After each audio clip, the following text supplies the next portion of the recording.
বঞ্চিত, অত্যাচারিত করে রেখেছে। এই জ্যোতির্ময় সিং মাহাতো মানুষের ভোট নিয়ে মানুষের 100 দিনের টাকা বন্ধ করেছে। এই বিজেপির সাংসদ মানুষের টাকা নিয়ে আবাসের টাকা বন্ধ করেছে। এই জ্যোতির্ময় সিং মাহাতো মানুষের টাকা নিয়ে, এই মানুষের ভোট নিয়ে রাস্তার টাকা বন্ধ করেছে। এই জ্যোতির্ময় সিং মাহাতো আজকের দিনের নাম করে আজকে 40 টাকার ডিজেল 92 টাকা এদের সরকার করেছে, 50 টাকার পেট্রোল 100 টাকা করেছে, 400 টাকার রান্নার গ্যাস 900 টাকা করেছে, 3 টাকার ডিম 7 টাকা করেছে। 1000 টাকা যে মমতা বন্দ্যোপাধ্যায় লক্ষ্মীর ভাণ্ডারের মাধ্যমে দিচ্ছে সেটা আধার আর প্যান কার্ডের নাম করে লিঙ্ক করে সেটা দিল্লিতে নিয়ে চলে যাচ্ছে। গরিব মানুষকে দীর্ঘদিন ধরে বঞ্চিত, শোষিত করে রাখার যে একটা পরিকল্পনা এবং সমাজে বিভাজন করে রেখে মানুষকে ক্ষতিগ্রস্ত করে গরিব করে রেখে নিজেদের রাজনৈতিক স্বার্থ চরিতার্থ করা, এবং আজকে বিজেপির যে সংকল্পপত্র সেখানে মানুষের যে ভোটাধিকার প্রয়োগ করার অধিকার সেটাও বিজেপি কেড়ে নিচ্ছে। আগে মানুষ 5 বছরে 5 বার 5টা ভোট দিত। যারা পঞ্চায়েত স্তরে থাকে, পঞ্চায়েত এলাকায় থাকে, গ্রামীণ এলাকায় থাকে, পঞ্চায়েতে 3 বার ভোট দেয়, জেলা পরিষদে 1টা ভোট দেয়, সমিতিতে 1টা ভোট দেয়, গ্রাম সভায় 1টা ভোট দেয়, নির্বাচনে আবার বিধানসভা নির্বাচনে 1টা ভোট দেয়, লোকসভা নির্বাচনে 1টা ভোট দেয়। সুতরাং 5 বছরে আপনি গড়ে দেখলে 4 থেকে 5টা ভোট দেয়। সেখানে বিজেপি বলছে 1 নেশন 1 ইলেকশন, মানে আপনি আর ভোট দিতে পারবেন না। আপনি যে ভোট দিয়ে সরকার নির্বাচিত করবেন, আপনি যাকে উচিত শিক্ষা দিতে চান ভোটের মাধ্যমে, সেই মৌলিক অধিকারও আপনার কেড়ে নেওয়া হচ্ছে। ভারতবর্ষের সংবিধানে যে মৌলিক অধিকার আপনার হাতে তুলে দেওয়া হয়েছে, বাবা সাহেব আম্বেদকরের যে সংবিধান, সেই সংবিধানের মৌলিক অধিকারের পরিপন্থী বিজেপির মতাদর্শ এবং রাজনৈতিক দর্শন এবং তাদের সংকল্প যে কথাগুলো বলা হয়েছে, এটা দুর্ভাগ্যজনক। এবং আমি মনে করি এর যোগ্য জবাব আগামী দিন মানুষ ভোটের বাক্সে দেবে। এবং 25 তারিখ 7ম দফায় ভোট হচ্ছে, 6ষ্ঠ দফায় পুরুলিয়ায় ভোট রয়েছে জঙ্গলমহল এলাকায়। আমরা কথা দিয়ে কথা রেখেছি। আমরা হয়তো পুরুলিয়ায় প্রত্যাশিত বা আশানুরূপ ফল 19 বা 21 করতে পারিনি, কিন্তু তাও প্রত্যেকটা বিধানসভায় আমরা লক্ষ্মীর ভাণ্ডার, কন্যাশ্রী, স্বাস্থ্যসাথী, আয়ুষ্মান ভারত। জ্যোতির্ময় সিং মাহাতো ঢাকঢোল প্রচার করে বলে যে মমতা ব্যানার্জির সরকার আয়ুষ্মান ভারত করতে দেয়নি, আর তার পরিবারের সদস্যরা স্বাস্থ্যসাথী কার্ড নিয়েছে। আমরা কেন আয়ুষ্মান ভারত করতে দিইনি? আমরা করতে দিইনি তার কারণ, বাংলায় যদি আয়ুষ্মান ভারত হয়, রাজ্য সরকারের 5,000 কোটি টাকা বাঁচবে, কিন্তু 10 কোটি মানুষ আজকে স্বাস্থ্যসাথী পাচ্ছে। সেখানে 90 লাখ মানুষ খালি আয়ুষ্মান ভারত পাবে। তার কারণ আপনার বাড়িতে কোনো সদস্যর হাতে যদি মোবাইল ফোন থাকে, আপনি আয়ুষ্মান ভারত পাবেন না। বাড়িতে কারোর যদি ফোন থাকে, আয়ুষ্মান ভারত পাবেন না। টিভি থাকলে আয়ুষ্মান ভারত পাবেন না। ফ্রিজ থাকলে আয়ুষ্মান ভারত পাবেন না। আপনার রেডিও থাকলে, 2 চাকার মোটরসাইকেল থাকলে আপনি আয়ুষ্মান ভারত পাবেন না। আর স্বাস্থ্যসাথী হচ্ছে ইউনিভার্সাল। আপনার বাড়িতে টিভি থাকলেও পাবেন, না থাকলেও পাবেন, ফোন থাকলেও পাবেন, না থাকলেও পাবেন, কারোর স্কুটার থাকলেও পাবেন, না থাকলেও পাবেন, মোটরসাইকেল থাকলেও পাবেন, না থাকলেও পাবেন। এই যে জনমুখী যুগান্তকারী প্রকল্প আমরা করেছি, মানুষ এগুলো দেখেছে। এবং প্রত্যেকটা বিধানসভায় কার্যত 12 কোটি টাকা খরচা করে প্রতি মাসে আমরা লক্ষ্মীর ভাণ্ডার দিচ্ছি। এই পুরুলিয়ায় একজন মহিলা বলতে পারবে না, বিশেষ করে যে সমস্ত বিধানসভায় আমরা 2021-এ পরাজিত হয়েছি, রঘুনাথপুর, পাড়া, বলরামপুর, জয়পুর, পুরুলিয়ায়, যে একটা লোক বিজেপিকে ভোট দিয়েছে বা একজন মহিলা বিজেপিকে ভোট দিয়েছে কিন্তু সরকারের পরিষেবা পাচ্ছে না বা লক্ষ্মীর ভাণ্ডার পাচ্ছে না, কেউ বলতে পারবে না। আমরা বৈচিত্র্যের মধ্যে একতার মূল মন্ত্রে বিশ্বাস করি। আমরা খালি বলেছি মানুষকে যে এবার ভোটটা নিজের অধিকারকে সামনে রেখে দিন, বাকি আপনার যাকে পছন্দ তাকে দিন। ঠিক আছে? বিজেপি আপনাকে কমিশন আরেস্ট করেছে যে মালদা দক্ষিণের বিজেপি প্রার্থীকে কুরুচিকর মন্তব্য করার অভিযোগে কমিশন আরেস্ট করেছে। কি কুরুচিকর মন্তব্য করেছি আমি? ওরা ওই বেহায়া শব্দটা দিয়ে বলেছে যে আপনার প্রচার। আর ওনারা যে শব্দগুলো, আমি কেন বলেছি, যে প্রতিনিধি মানুষের ভোটে নির্বাচিত হয়ে 2021 সালে বিধায়ক হওয়ার পর কেন্দ্র সরকারকে বলে মানুষের টাকা বন্ধ করে দাও, তাকে আমি বেহায়া বলবো না তো কি বলবো? আপনি কি বলবেন? এই বিজেপির বিধায়ক ইংলিশ বাজার থেকে নির্বাচিত হয়েছে 21 সালে। 3 বছরে ওনাকে বলুন একটা চিঠি যদি লিখে থাকে কেন্দ্রকে যে আমি নির্বাচিত হয়েছি মানুষের ভোটে, দয়া করে আপনারা মানুষকে বঞ্চিত করবেন না, মানুষের টাকা ছেড়ে দিন, আমি ওনার পায়ে হাত দিয়ে ক্ষমা চাইব, একটা চিঠি দেখাতে বলবো। আর ওনারা যে ব্যবহার করেন, মমতা বন্দ্যোপাধ্যায়ের বাব্বা পান্ত যখন করেন তখন ভালো, যোগী আদিত্যনাথকে বলে জি, জেপি নাড্ডাকে বলে জি, আর মমতা বন্দ্যোপাধ্যায়কে বলে বুড়ি, চোর, ফুপু, খালা, তখন এই শব্দগুলো খুব ভালো। মানে তুমি করলে চমৎকার আর আমি করলে বলৎকার। বিজেপি যে ভাষায় বোঝে আমি সে ভাষায় বিজেপিকে জবাব দিতে জানি। মানুষের টাকা যে বঞ্চিত করে রাখবে, মানুষের সাথে যে বেইমানি করবে, সে এই ভাষাতেই আক্রমণ শুনবে। বলুন।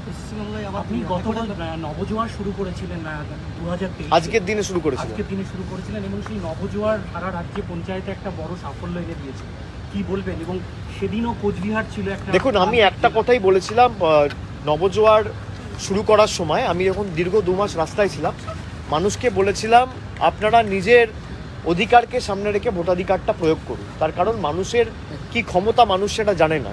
মানুষ ভাবে গণতন্ত্রের শেষ কথা প্রধানমন্ত্রী, মুখ্যমন্ত্রী, বিধায়ক, সাংসদ, পঞ্চায়েতের প্রতিনিধি, রাজ্যপাল, রাষ্ট্রপতি, এরা বলে। শেষ কথা মানুষ বলে। মানুষ নবজোয়ারের সময় আমাকে বলেছিল যে বাড়ির টাকা পাচ্ছি না, 100 দিনের টাকা পাচ্ছি না, লক্ষ্মীর ভাণ্ডার বাড়াও। আজকে দেখুন, পঞ্চায়েতে ভোট দিয়েছিল সেই 100 দিনের টাকাকে সামনে রেখে, লক্ষ্মীর ভাণ্ডারকে সামনে রেখে। পঞ্চায়েত শেষ হয়েছে, তার 6 মাসের মধ্যে 100 দিনের টাকাও পেয়েছে, লক্ষ্মীর ভাণ্ডার দ্বিগুণ হয়েছে। এবার আমি বলবো, নিজের আবাসকে সামনে রেখে লড়াই করুন, নিজের অধিকারকে সামনে রেখে লড়াই করুন। আপনারা যদি নিজের অধিকারকে সামনে রেখে লড়াই করেন, আপনার অধিকার থেকে আপনাকে কেউ বঞ্চিত করে রাখতে পারবে না।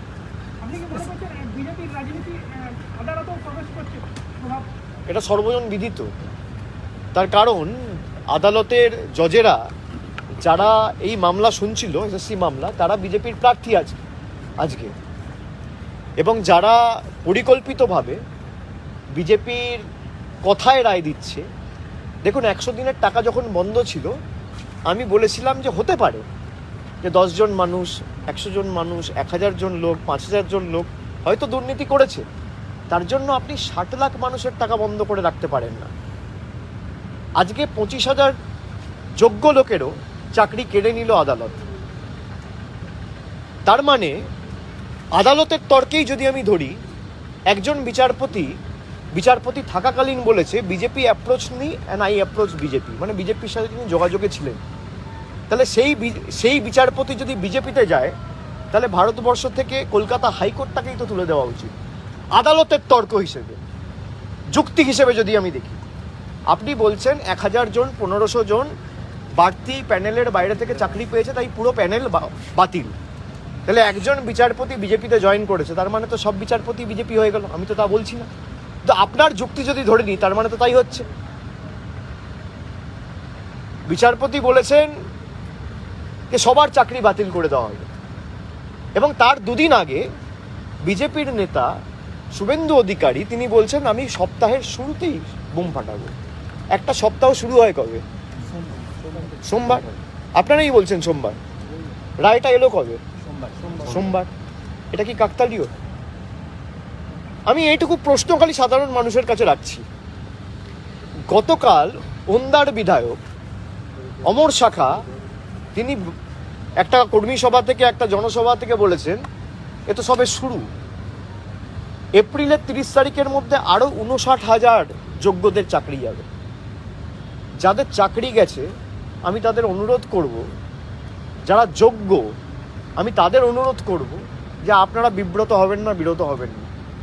দলগতভাবে তৃণমূল কংগ্রেস সর্বশক্তি প্রয়োগ করে আপনাদের পাশে ছিল, আছে এবং থাকবে। কারোর চাকরি আমরা যেতে দেবো না। বিশেষ করে মেধাযুক্ত যারা, যাদের চাকরির প্রয়োজন, যারা কষ্ট করে মেধার ভিত্তিতে চাকরি পেয়েছে, আজকে প্রতিশোধ নেওয়ার জন্য এই যে হাইকোর্টের অর্ডার, তার রন্ধে রন্ধে বিজেপি স্ট্যাম্প রয়েছে। বিজেপি যেভাবে 4 জন দুর্নীতি করলে 100 দিনের টাকা আটকে দেয়, সেইভাবেই একই পথে হেঁটে 4 জন প্যানেলের বাইরে বা কিছু লোক প্যানেলের বাইরে চাকরি পেয়েছে বলে গোটা প্যানেলটা বাতিল করে দিয়েছে। এটা দুর্ভাগ্যজনক, বেদনাদায়ক। এই ভূভারতে আমরা কোথাও দেখিনি। কলকাতা হাইকোর্ট যেভাবে, কলকাতা হাইকোর্টের একাংশ বিজেপির সাথে যোগসাযোগে রয়েছে এবং তাদের কথায় বিচার ব্যবস্থা প্রভাবিত হয়ে রায় দিচ্ছে, কেন শুভেন্দু অধিকারীর বিরুদ্ধে ব্যবস্থা হবে না? উনি বলেছিলেন বিস্ফোরণ করব। সোমবার দিন 2টো জিনিস হয়েছে। এক, আমাকে একজন হামলা করতে এসেছিল, রেকি করে গেছিল, তিনি অ্যারেস্ট হয়েছে। আর দ্বিতীয়, কলকাতা হাইকোর্ট অর্ডার দিয়ে পুরো প্যানেল ক্যান্সেল করেছে। তাহলে বিস্ফোরণ দুটোর মধ্যে একটা। ওই যে আমরা আগে বলতাম যে বলে বলে গোল দেবো, ছোটবেলায় বলতাম না, ম্যাচ ফিক্সিং আপনারা দেখেছেন? যারা বেটিং করে বলে পরের বলে ছক্কা হবে, তাই হয়। কেউ বলে পরের বলে আউট হবে, তাই হয়। কেউ বলে পরের বলে একটা ইয়র্কার দেবে, তাই হয়। এগুলো হচ্ছে অর্ডার ফিক্সিং, দুর্ভাগ্যজনক। Court fixing. আগে আমরা বেটিং শুনতাম, এখন বেটিংয়ের নতুন মাত্রা অ্যাড করছে কলকাতা হাইকোর্টের একাংশ। বিজেপির লোকেরা বেটিং করছে, আর সেই বেটিংয়ের চক্র, সেই বেটিংয়ের দোসর হিসেবে কাজ করছে কিছু বিচার ব্যবস্থার বিচারকের আসনে থাকা বিচারপতিরা। এবং এর তো দিনের আলোর মতো স্পষ্ট, তারা বিজেপির প্রার্থী এখন। সুতরাং আমরা যা বলেছি সেটা মানুষের কাছে পরিষ্কার। তবে মানুষের জবাব দেবে। আমি মনে করি গণতন্ত্রে কোনো কারোর ক্ষমতা নেই শেষ কথা বলার। মানুষ যদি ঠিক করে নেয়, মানুষের কাছে সব দিনের আলোর মতো পরিষ্কার। বিচার ব্যবস্থা, সংবাদ মাধ্যম, বিজেপি, ইডি, সিবিআই, কেন্দ্রীয় তদন্তকারী সংস্থা, ইলেকশন কমিশন, যার যত ক্ষমতা আছে প্রয়োগ করুক। 4 তারিখ ভোট বাক্স খুলবে, দেখবেন জয় মানুষের হবে, চক্রান্তকারীদের নয়। সেটা তো রাজ্য প্রশাসনের ব্যাপার, সেটা প্রশাসন বলতে পারবে, সেটা রাজ্য সরকারের ব্যাপার। তবে আমি মনে করি যে একটা ইললেজিটিমেট বা রায় যদি আমার মনে হয় যে ঠিক নয় বা অবৈধ, আমার চ্যালেঞ্জ করার রাইট আছে। এটা আমার ফান্ডামেন্টাল রাইট, আমার মৌলিক অধিকার। বিস্তারিত আলোচনা হয়েছে এবং আমি অত্যন্ত আশাবাদী এবং সুনিশ্চিতভাবে আপনাদের বলতে পারি এবার তৃণমূল কংগ্রেস যথেষ্ট ভালো ফল করবে। আমরা পঞ্চায়েত নির্বাচনে কেন্দ্রীয় বাহিনী দিয়ে ভোট হয়েছে এবং পুরুলিয়াতে বরাবর ভোট শান্তিপূর্ণ হয়। আমরা পঞ্চায়েতেও ভালো ফল করেছি। আমরা এবার লোকসভাতেও যে 7টি বিধানসভা রয়েছে প্রত্যেকটা থেকে তৃণমূল কংগ্রেসের জয়ের ব্যবধান বাড়বে এবং লোকসভায় আমাদের ভালো ফল হবে। আমি আবার বলছি, বিজেপিকে হারানোর ভোট না, মানুষের অধিকার, মৌলিক অধিকার রক্ষা করার ভোট।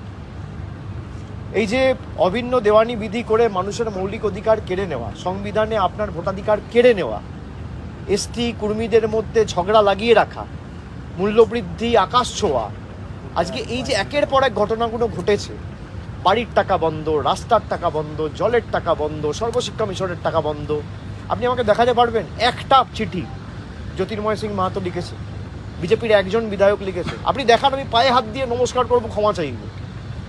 আমি খালি বলছি শ্বেতপত্রটা প্রকাশ করুন, এরা পারছে না। আপনারা প্রশ্ন করুন এদেরকে।